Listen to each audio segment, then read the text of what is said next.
साथियों नमस्कार। आज हम आप लोगों को बताएंगे बाहुबली पूर्व मंत्री स्वर्गीय पंडित हरिशंकर तिवारी का राजनीतिक सफर कैसा रहा। साथियों, पंडित हरिशंकर तिवारी साथियों लगातार 22 वर्षों तक विधायक रहे। चिल्लूपार विधानसभा क्षेत्र से 6 बार विधायक लगातार निर्वाचित हुए थे। साथियों, पंडित हरिशंकर तिवारी जी 1985 में पहली बार विधायक निर्वाचित हुए निर्दलीय। साथियों, जेल में रहते हुए चुनाव जीतने वाले भारत के पहले नेता बने पंडित हरिशंकर तिवारी, जो कि जेल में रहते हुए चुनाव जीत गए थे। साथियों, निर्दलीय जब पहली बार 1985 में निर्दलीय चुनाव जीतते हैं साथियों, इसके बाद वो कांग्रेस पार्टी ज्वाइन करते हैं और कांग्रेस से विधायक निर्वाचित होते हैं। जब पहली बार 1985 में विधायक निर्वाचित हुए, दोबारा 1989 साथियों, तिबारा 1991 में और चौथी बार 1993, पाँचवीं बार 1996 और छठवीं बार 2002 में विधायक निर्वाचित होते हैं बहुजन समाजवादी पार्टी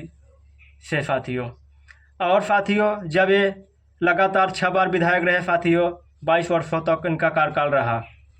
ये कई मुख्यमंत्रियों के कार्यकाल में मंत्री रहे साथियों। लगातार ये 10 साल कैबिनेट मंत्री बने रहे साथियों।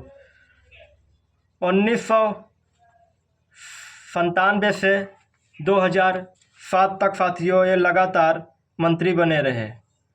साथियों, ये सपा बसपा सरकार में मंत्री बने रहे। साथियों, इन्हें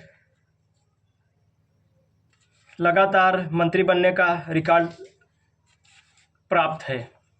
सपा भाजपा बसपा सभी सरकारों में इन्हें कैबिनेट मंत्री बनाया जाता था। और जिसके सरकार में ये कैबिनेट मंत्री रहे साथियों, उन मुख्यमंत्रियों का नाम हम आप लोगों को बताने चल रहे हैं। ये कल्याण सिंह की सरकार में मंत्री रहे साथियों, और राम प्रकाश गुप्ता की सरकार में मंत्री रहे साथियों। राजनाथ सिंह की सरकार में मंत्री रहे साथियों। सुश्री बहन मायावती के सरकार में मंत्री रहे साथियों, और माननीय धरती पुत्र स्वर्गीय मुलायम सिंह यादव नेताजी के भी सरकार में इन्हें कैबिनेट मंत्री बनाया गया था। तो ये 1997 से 2007 तक लगातार 10 वर्षों तक मंत्री रहे, और लगातार 22 वर्षों तक 6 बार विधायक बनने का भी रिकॉर्ड बनाया था पंडित हरिशंकर तिवारी जी ने। साथियों, ये 2007 में पहली बार चिल्लूपार विधानसभा क्षेत्र से राजेश त्रिपाठी से विधानसभा चुनाव हार जाते हैं। और जब पहली बार विधानसभा चुनाव हारते हैं साथियों, तो 2012 में दोबारा चुनाव लड़ते हैं उसी विधानसभा क्षेत्र से, जिससे लगातार 6 बार विधायक रहे और 22 वर्षों तक इनका कार्यकाल रहा। जब 2012 में इन्हें दोबारा हार मिलती है साथियों, तो इन्होंने राजनीति से संन्यास ले लिया साथियों, और 2017 में अपने छोटे बेटे विनय शंकर तिवारी को उसी चिल्लूपार विधानसभा से चुनाव लड़ाते हैं, जहां से ये 6 बार विधायक रहे और 2 बार चुनाव हार गए साथियों। तो इनके छोटे बेटे विनय शंकर तिवारी जब पहली बार विधानसभा का चुनाव लड़ते हैं, तो अपने पिता के प्रतिद्वंदी जो रहे, जिन्होंने इनके पिता को चुनाव हराए थे, राजेश त्रिपाठी, उन्हीं को चुनाव हराकर पहली बार विधायक निर्वाचित होते हैं विनय शंकर तिवारी साथियों, जो कि 2017 से 2022 तक विधायक रहे साथियों। 2022 में समाजवादी पार्टी से चुनाव लड़े और चुनाव हार गए साथियों। और पंडित हरिशंकर तिवारी जी के बड़े बेटे साथियों भीष्म शंकर कुशल तिवारी भी साथियों 2 बार सांसद रह चुके हैं। संत कबीर नगर लोकसभा से 2008 में उपचुनाव में सांसद निर्वाचित हुए थे, और 2009 में आम चुनाव जब हुआ पुनः सांसद निर्वाचित हुए साथियों भीष्म शंकर और कुशल तिवारी, जो कि वर्तमान में समाजवादी पार्टी के नेता हैं साथियों। 2024 में डुमरियागंज लोकसभा क्षेत्र से चुनाव लड़े साथियों, और बहुत कम मतों से चुनाव हार गए भीष्म शंकर कुशल तिवारी। तो साथियों, यही था हरिशंकर तिवारी जी का राजनीतिक सफर।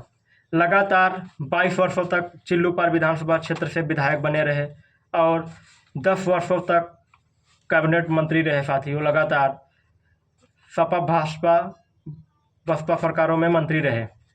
सरकार किसी की भी हो साथियों, मंत्री बनाए जाते थे पंडित हरिशंकर तिवारी जी।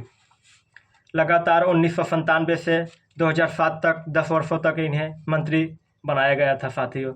किसी भी की सरकार क्यों ना हो, और उन्हें मंत्री बनाना जरूरी था साथियों, और वो लगातार 10 वर्षों तक सपा बसपा भाजपा सरकार में मंत्री बनते रहे। मुख्यमंत्री जिनके सरकार में मंत्री थे साथियों, उनका नाम है कल्याण सिंह, राम प्रकाश गुप्ता, राजनाथ सिंह, मायावती जी और मुलायम सिंह यादव नेताजी की सरकार में इन्हें मंत्री बनाया गया था, कैबिनेट मंत्री बने थे साथियों। पंडित हरिशंकर तिवारी लगातार 6 बार विधायक रहे साथियों, 22 वर्षों का कार्यकाल रहा इनका। तो यही था साथियों बाहुबली पूर्व मंत्री स्वर्गीय पंडित हरिशंकर तिवारी का राजनीतिक सफर, जो जेल में रहते हुए चुनाव जीत गए थे। भारत के पहले नेता बने जिन्होंने जेल में रहते हुए निर्दलीय विधानसभा का चुनाव जीतकर विधायक निर्वाचित हुए थे। नमस्कार, आप लोग चैनल पर नए हो तो चैनल को सब्सक्राइब, वीडियो को लाइक एवं शेयर कीजिए। धन्यवाद।